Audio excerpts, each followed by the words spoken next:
High, I know मी इथे खूप दिवसापासून इनॅक्टिव्ह आहे, बट काय करणार, I am totally stuck in loop of work. आणि कामावरून आठवलं आजची ट्रिप ही ऑफिशियल कंपनी वर्कसाठीच आहे.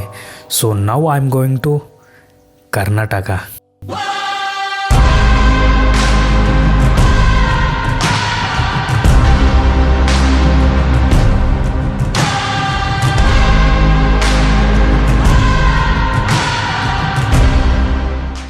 तर नाशिकवरून कर्नाटकाला जाण्यासाठी एकतर वाया मनमाड किंवा वाया मुंबई जावं लागतं.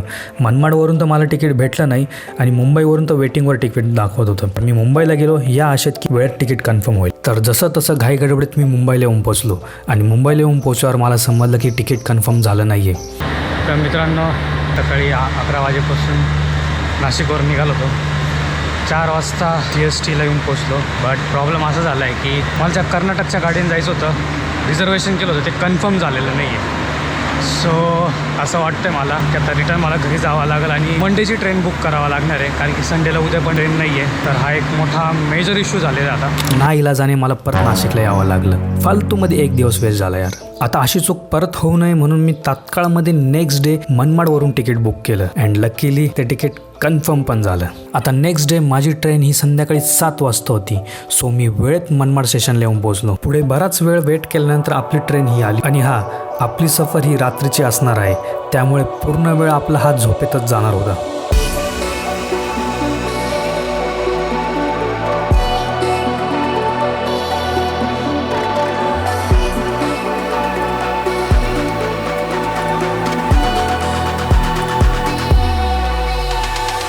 आता रात्रीची झोप झाल्यावर आपण सकाळी 5ला बिदर स्टेशनला येऊन पोचलो.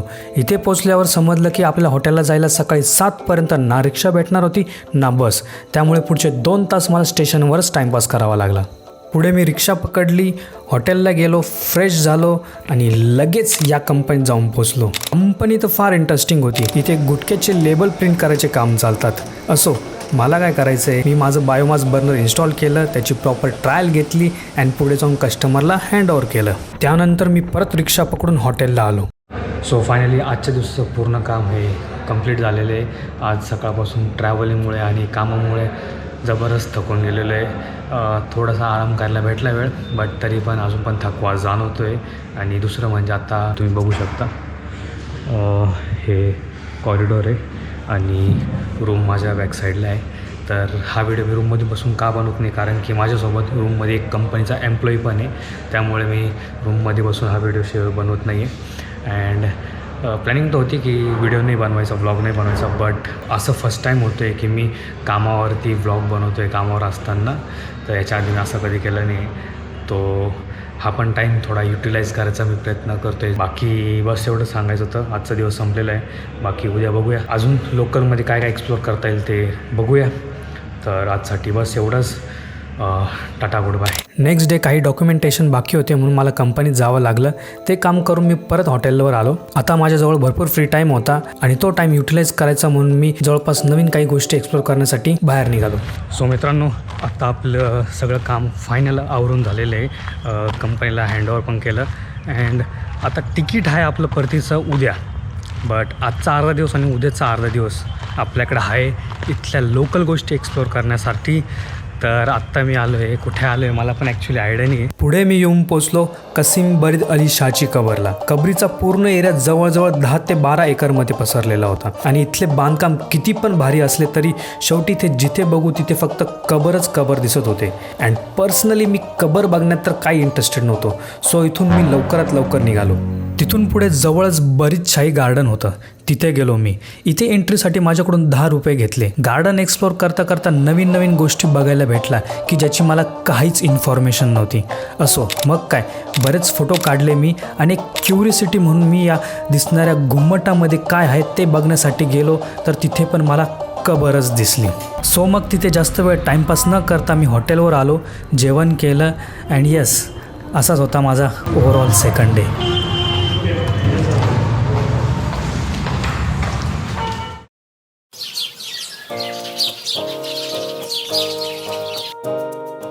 Hello, good morning. It's our day 3. तर आज आपला शेवटचा दिवस आहे इथं कर्नाटकचा. आपलं कालच सगळं काम आवरून झालेलं होतं अँड आता सकाळी उठलो आहे, नाश्ता वगैरे करून आलो.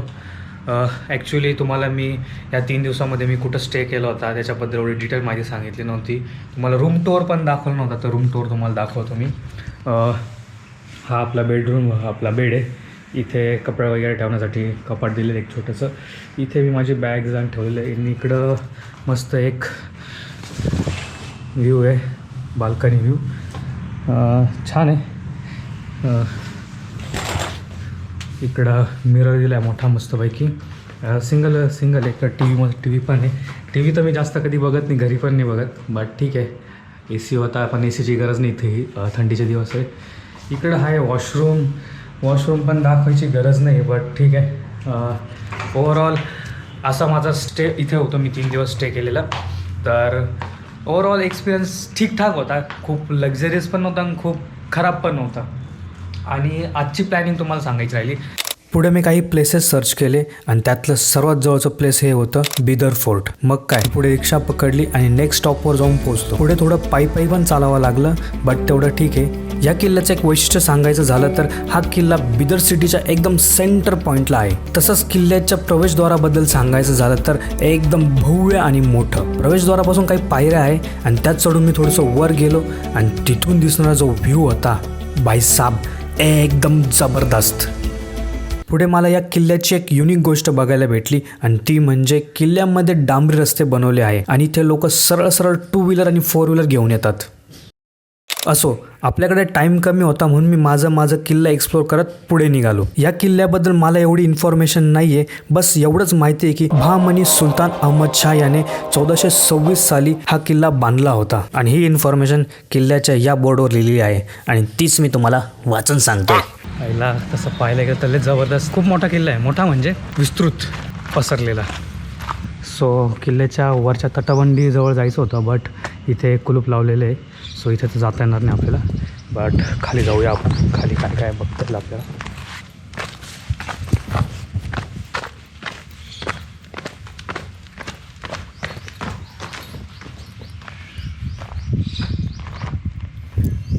एक्सप्लोर करता पुढे मला काही धान्य कोठारगृहे आणि कैदखाने बघायला भेटले. या साईडला पण रस्ता आहे, पण इथे पण कुलूप लावलेले.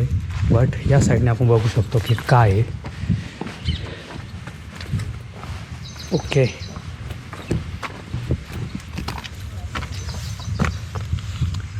हां, बघू शकता किती लांबपर्यंत पसरलेलं आहे. आणि इकडून बाल्कनीसारखं तिथं त्या साईडपर्यंत जायला रस्ता आहे. मोस्टली ह्या किल्ल्याबद्दल मी तुम्हाला जास्त माहिती सांगू शकत नाही, कारण की मलाच माहीत नाही.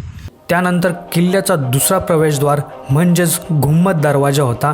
एकदम उत्तम प्रकारचे बांधकाम म्हणता येईल याला. तिथूनच पुढे आपल्याला रंगीन महाल आणि व्याख्या केंद्र बघायला मिळते. गेटला पण कुलूप लावलेले आणि मधी जो दरवाजा आहे तिथे पण कुलूप लावलेले. सो रंगीन महालमध्ये आपल्याला तर काही आत जायला नाही भेटणार आहे. आपल्या डाव्या साईडला तर रंगीन महाल आहे, तिथे तर काही जाऊ शकत नाही. आणि उजव्या साईडला आहे व्याख्या केंद्र. फुल एक्साइटमेंटमध्ये व्याख्या केंद्रामध्ये काय आहे ते बघण्यासाठी मी तिथे गेलो, पण तिथे पण मला सिक्युरिटीने अडवलं. And they sed GoPro is not allowed, फक्त फोन इज अलाउड. आणि फोनमध्ये फक्त फोटोज काढू शकतो, व्हिडिओज नाही. त्यामुळे व्याख्या केंद्रामध्ये काय काय आहे ते तुम्हाला माझ्या या सर्व नेक्स्ट फोटोमध्ये दिसेलच.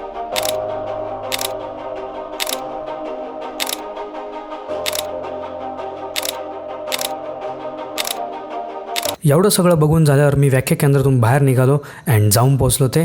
सो माझ्या डाव्या साईडला आहे हजार कोठरी, तुम्ही इकडं बघू शकता. या साईडला आहे हजार कोठरी. तर हा व्हिडिओ मी आत्ता मोबाईलमध्ये बनवतो आहे, कारण की काही जागी इथे गोप्रोनी शूटिंग करायला परवानगी नाही आहे. सो मोबाईल अलाउड आहे तर मोबाईलमध्ये बनवतो आहे. त्यानंतर पुढे तर्कश महाल बघायला गेलो अँड तिथे पण सिक्युरिटीने मला अडवलं and they said camera is not allowed. So most of the video मी फोनमध्येच काढले. तर्कश महालाचा एंट्रन्स एकदम जबरदस्त होता आणि महालासमोर भव्य मोठं गार्डनही होतं, जे की अजूनही वेल मेंटेन ठेवलं आहे. सो मित्रांनो, आपल्यासमोर जो आहे तो आहे तर्कश महाल. या साईडला येण्यास परवानगी नाही, मध्ये जाण्यास परवानगी नाही आहे. आणि इथे ह्याच्यावरती शिलालेख आहे, पण तो पण नष्ट केलेला आहे जवळजवळ. तो वाचता तर येणं मुश्किल म्हणजे नामुमकिनच आहे.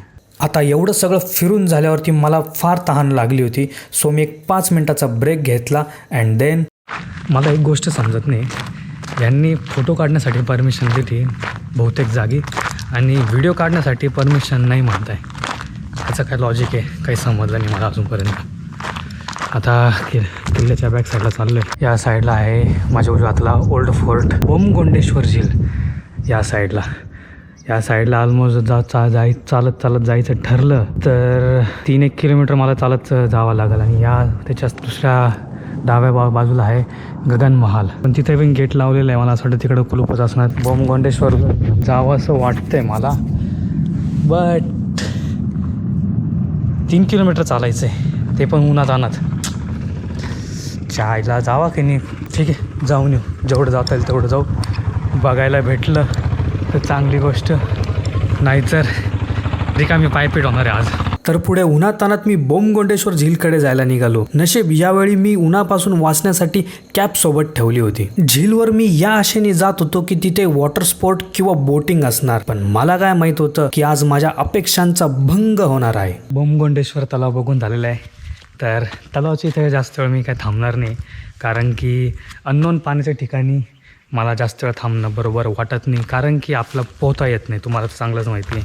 माझ्यासोबत जर कोणी एकदम ट्रस्टेड व्यक्ती असेल ज्याला पोहता येतं तर मी तिथे जास्त वेळ थांबतो किंवा पाण्यात उतरायची रिस्क घेतो. अदरवाईज मी कधी पाण्यात उतरत नाही अशा जागी. सो जास्त काही बघण्यासारखं नाही इथं. पुढे जाऊया. आता मला जसं आलो तसं परत 3 किलोमीटर पायी जायचं होतं, पण लकीली मला या भाऊंनी लिफ्ट दिली की ज्याचं नाव एकदम युनिक होतं, ईश्वर प्रेमसागर सलीमत. हां, काही लोक खरंच खूपच चांगले असतात. मला जवळजवळ 1-1.5 किलोमीटर चालायचं होतं, तर त्यांनी मला लिफ्ट पण दिली अँड जेवायसाठी आग्रह पण केला होता, बट मला जायचं होतं म्हणून मी काही जेवायसाठी थांबलो नाही. पुढे मी रिक्षा पकडून स्टेशनला आलो आणि आता एवढं फिरल्यानंतर मला जबरदस्त भूक लागली होती. सो मी जवळच एक चांगलं हॉटेल बघून जेवण केलं अँड देन आत्ता जेवण झालं आहे माझं आणि डायरेक्ट स्टेशनला येऊन पोचलो आहे, बिदर स्टेशनला. आणि आता आपल्याला जायचं आहे डायरेक्ट घरी. आणि आपली ट्रेन जी आहे ती संध्याकाळी आहे 7 वाजता. सो ऑलमोस्ट माझ्याकडे 4 ते 5 तासाचा स्पेअर टाईम आहे. बट या स्पेअर टाईममध्ये मला कुठे जायची इच्छा नाही, कुठे काही फिरायची इच्छा नाही, कारण की ऑलरेडी बिदर फोर्टला फिरून पायी फिरून जबरदस्त दमलेलं आहे. सो आता इथं थांबूया, थोडंसं रेस्ट करूया. आणि अजून एक गोष्ट सांगायची, ती म्हणजे आपलं तिकीट होतं जे कन्फर्म झालं नव्हतं ते कन्फर्म झालेलं आहे. आता फायनली 3 तास वेट केल्यानंतर आपली ट्रेन ही बिदर स्टेशनला आली. आणि हां, अजून एक गोष्ट सांगायची राहिली, ती म्हणजे आजची रात्र ही आपली ट्रेनमध्येच जाणार आहे. फायनली मनमाड स्टेशनला येऊन पोचलेलो आहे. रात्रभर नीट झोप नाही आली, बट काय हरकत नाही, आता घरी जायचं आपल्याला. तर आजचा व्हिडिओचा संपवूया आपण. आय होप तुम्हाला आजचा व्हिडिओ आवडला असणार. व्हिडिओ आवडला असेल तर तुम्हाला माहिती काय करायचं आहे. व्हिडिओ आवडला असेल तर व्हिडिओ लाईक करा, चॅनलवर नवीन असेल चॅनलला सबस्क्राईब करा आणि तुमचं काही मत असेल तर खाली कॉमेंट करा. तर बस आजसाठी एवढंच. भेटूया पुढच्या व्हिडिओमध्ये. तोपर्यंत stay safe. Bye bye. At the end of the trip मी एवढंच सांगेल की कोणती पण ट्रिप कंप्लीट झाल्यावर परत घरी जाताना जे सुख मिळतं ते सुख दुसरं कुठेच मिळत नाही.